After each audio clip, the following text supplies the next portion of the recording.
The attack was coming at 01:14, deep in the pre-dawn darkness of June 6, 1944. 13,000 American paratroopers carrying 90 pounds of combat gear plummeted toward Normandy.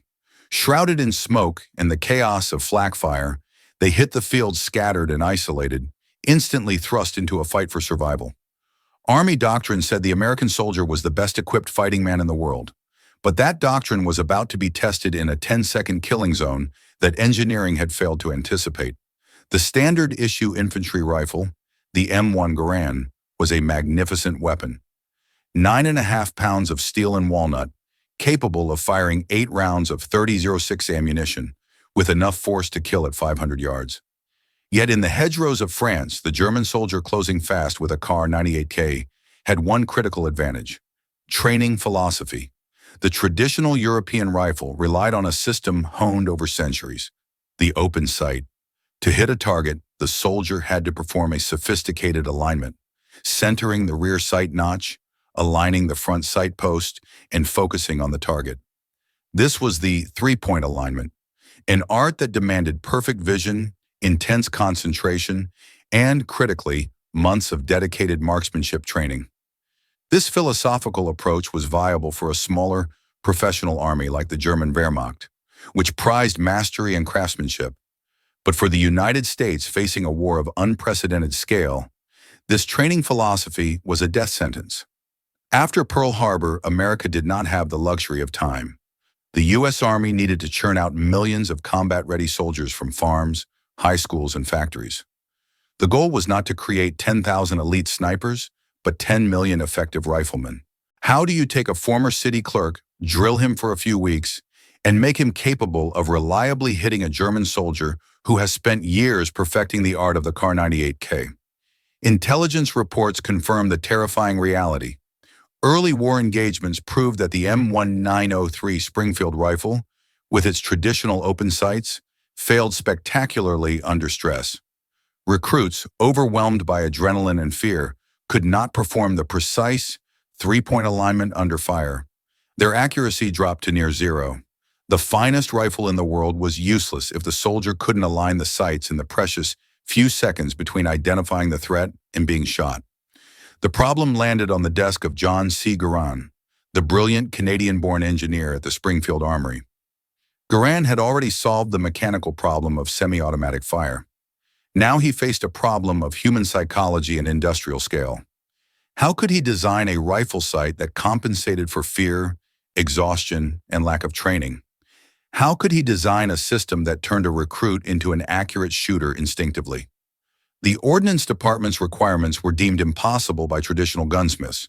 The new rifle had to be accurate at 300 yards, yet it had to be mastered in a fraction of the time required for the old rifle. The solution would not come from traditional gunsmithing elegance, but from a radical compromise, a piece of engineering simplicity that violated every principle of European marksmanship tradition. Garand's impossible answer would transform the soldier's rifle from an art instrument into an industrial tool. John Garand was not interested in tradition. He was interested in rate of fire and rate of training. The solution, he realized, lay in eliminating the weakest component of the system: the fallible human eye trying to align 3 points simultaneously. Garand had been influenced by the aperture sights used in competitive target shooting, but applying that concept to a rugged, mass-produced military rifle was considered engineering heresy.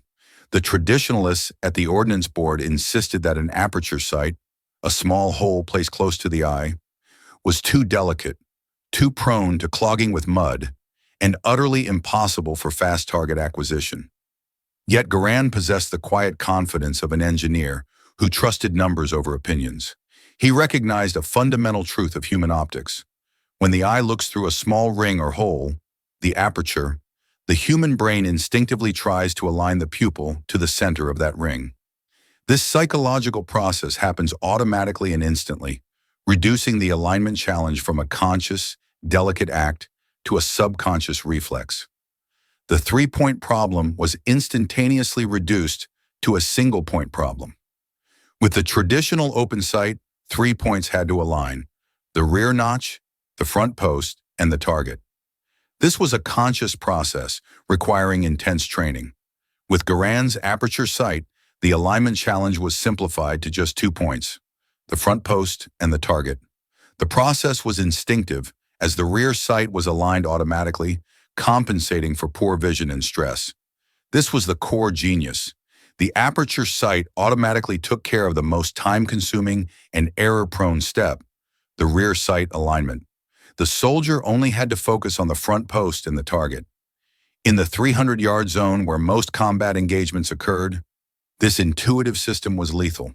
The Ordnance Board initially pushed back, demanding Garand revert to the established craftsmanship of the open-sighted M1903 Springfield. But Garand's data was conclusive.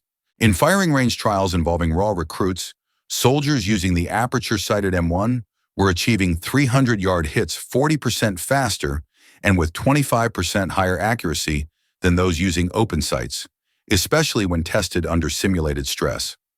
The traditionalists viewed the M1 Garand as a masterpiece of mechanics, a true semi-automatic battlefield rifle. But Garand knew its real revolutionary feature was the sight, the piece of industrial simplicity designed to make millions of untrained men instantly effective. He had created a sight that compensated for the human element of failure, which in a war of scale was the ultimate strategic advantage. The impossible sight was approved, paving the way for the most important phase of American military expansion, turning civilians into soldiers in a matter of weeks, not months. The decision to adopt the M1 Garand with its radical aperture sight was a victory for industrial pragmatism over military tradition. This compromise, trading the aesthetic elegance of an open sight for the sheer, brutal efficiency of the diopter, had immediate and profound consequences for the American war machine. The U.S. Army's training staff faced the impossible task of preparing 100,000 men per month for combat. In a system reliant on the Kar-98K's traditional sights, this would have required a massive, multi-tiered infrastructure of elite shooting instructors and several additional months of specialized training per recruit. Time America simply did not have. The M1 sight fixed the math. With the traditional German philosophy, marksmanship training often took 4 to 6 months just to achieve basic combat accuracy, relying on a slow, gradual improvement curve. The American aperture sight philosophy, however, allowed soldiers to achieve that same basic combat accuracy in just 6 to 8 weeks. This massive reduction in training time was possible because the new sight relied on instinctive visual processing rather than specialized coaching, instantly creating an effective starting point for the recruit. This philosophical shift allowed the Army to prioritize the fundamentals of combat, patrolling, movement, and communications, while trusting the rifle's design to handle the complex problem of aiming. The soldier's job was simply reduced to put the front post on the target and shoot. This revolutionary simplicity was achieved through absolute manufacturing standardization. The rear aperture sight on the M1 Garand was not a component requiring hand-fitting or careful calibration by master gunsmiths. It was a mass-produced, drop-in assembly featuring a simple, adjustable wheel for windage and elevation. Every single sight manufactured by Springfield, Winchester, or International Harvester was mechanically identical. Contrast this with the German manufacturing philosophy, which, while capable of producing masterpieces like the MG-42 machine gun, still relied on principles of craftsmanship. Many components required precise hand-fitting or were produced by small regional firms, leading to inconsistencies and slow production rates. The American M1 sight, conversely, was a product of the automotive age, reliable, interchangeable, and reproducible by the million. The speed of this manufacturing transition was staggering. Within 18 months of the M1's full production, 2.5 million rifles were manufactured and distributed. The simple aperture sight was the key component that made this massive, rapid armament possible, ensuring that every one of those 2.5 million rifles went to a soldier who could use it effectively almost immediately.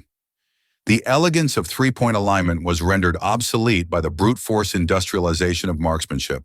The true test of Garand's radical compromise did not take place on the controlled ranges of Fort Benning, but in the brutal, chaotic conditions of North Africa and Sicily. This was the crucible that separated theoretical perfection from battlefield reliability. Initial reports from the front lines were damning for traditionally sighted weapons. The M19903 Springfield, still used by many support and specialist units, became virtually useless in the sand, dust, and confusion of the desert. Soldiers could not maintain the delicate three-point alignment while their eyes were stinging with sand and their bodies were reeling from exhaustion and fear.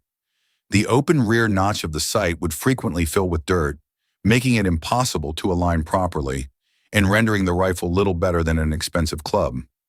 But the M1 Garand, with its aperture sight, performed a stunning psychological trick. Because the eye instinctively centers itself within the small rear ring, the soldier did not need to consciously think about the rear sight. The aperture sight shielded the rear assembly, making it far less vulnerable to dust and sand than the open notch. In the chaos of a German counterattack, the average American soldier could bring the rifle up, put the front post on the target, and fire, instinctively. This psychological and mechanical simplicity provided the average GI with a critical advantage in the most common combat scenario: the close quarters engagement between 50 and 300 yards.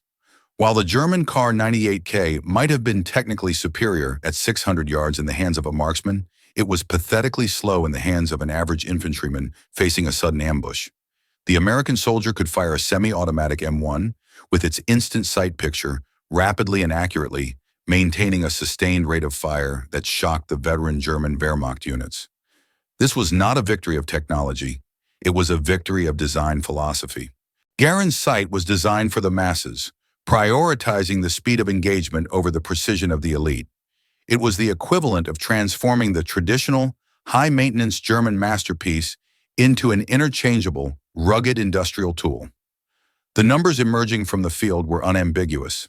American units equipped with the aperture-sighted M1 were suffering significantly fewer casualties in sudden encounters and maintaining a consistently higher rate of fire and engagement.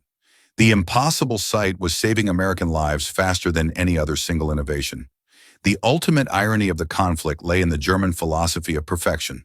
While the American soldier was issued an intuitively sighted, mass-produced rifle, German units were often supported by elite marksmen carrying the Kar 98K with high-quality telescopic optics. These magnificent rifles, engineered for absolute precision, were true masterpieces. However, the very perfection of the German system created its fatal flaw: scalability and consistency. German optical manufacturing was based on complex, hand-fitted lenses and required a huge investment in highly skilled craftsmen and scarce resources. This production process was slow, costly, and extremely vulnerable to Allied bombing and logistical breakdowns. The individual perfection of each scope required hand-tuning, and only a small percentage, about 5% of infantry, could be trained to use these specialized tools. This philosophical divide meant that while Germany could deploy a few dozen terrifyingly accurate snipers, the vast majority of their infantry was still reliant on the slow, old-fashioned open sight system. They had created masterpieces, but they had failed to arm the masses. The American M1 sight, by contrast, was an industrial component. It cost a tiny fraction of the German optics and was made by stamping and machining that could be replicated by the million. Its consistency was its ultimate weapon. Every GI knew that his rifle worked exactly the same way as the man's next to him. This consistency provided a powerful psychological edge. The American soldier, despite minimal training, trusted his rifle's intuitive accuracy. The German soldier, fighting under stress, still had to consciously struggle with three-point alignment on a slow-firing, bolt-action weapon. The M1's aperture sight removed the doubt and the delay, creating a blanket of massed, rapid, instinctive fire that neutralized the threat of the technically superior German marksman. It was a stark lesson in strategic arithmetic. A rifle sight designed for the assembly line will always defeat a sight designed for the artisan's bench when the battle is won by millions. The ultimate strategic vindication of the aperture sight came on D-Day, June 6, 1944, and in the bloody fighting that followed in the Norman bocage.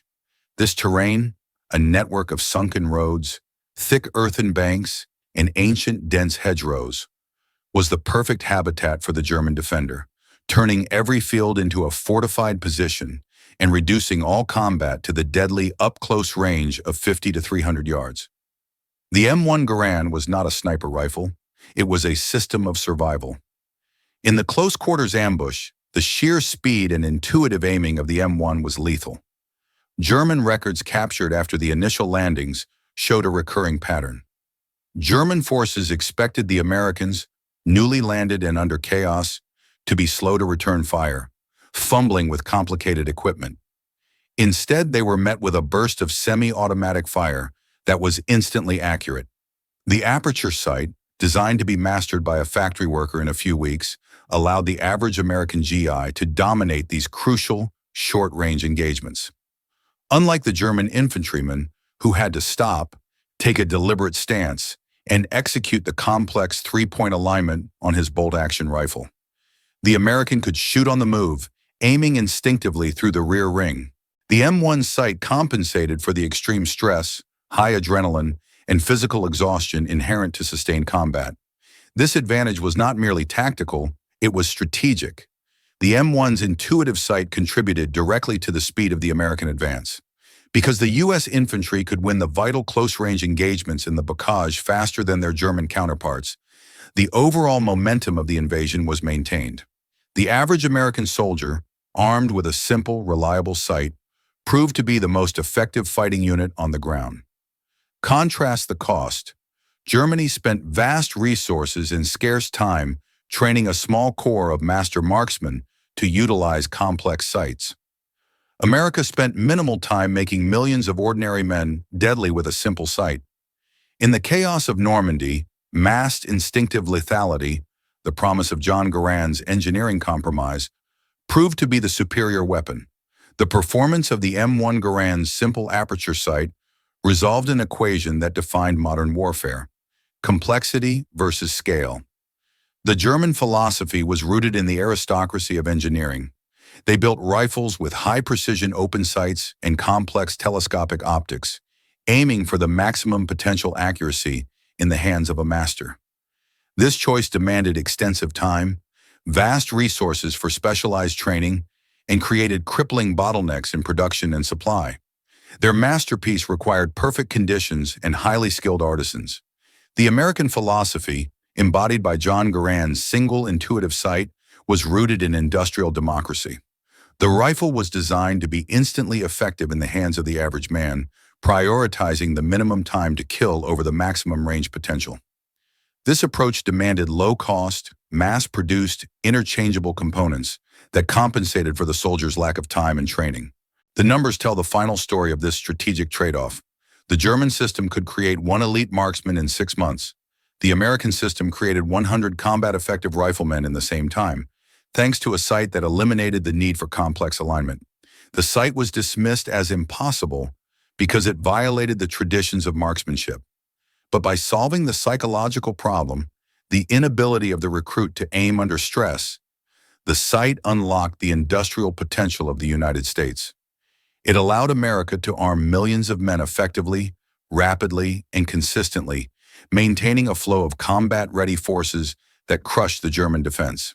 The M1 Garand's true legacy is not its semi-automatic mechanism or its firepower.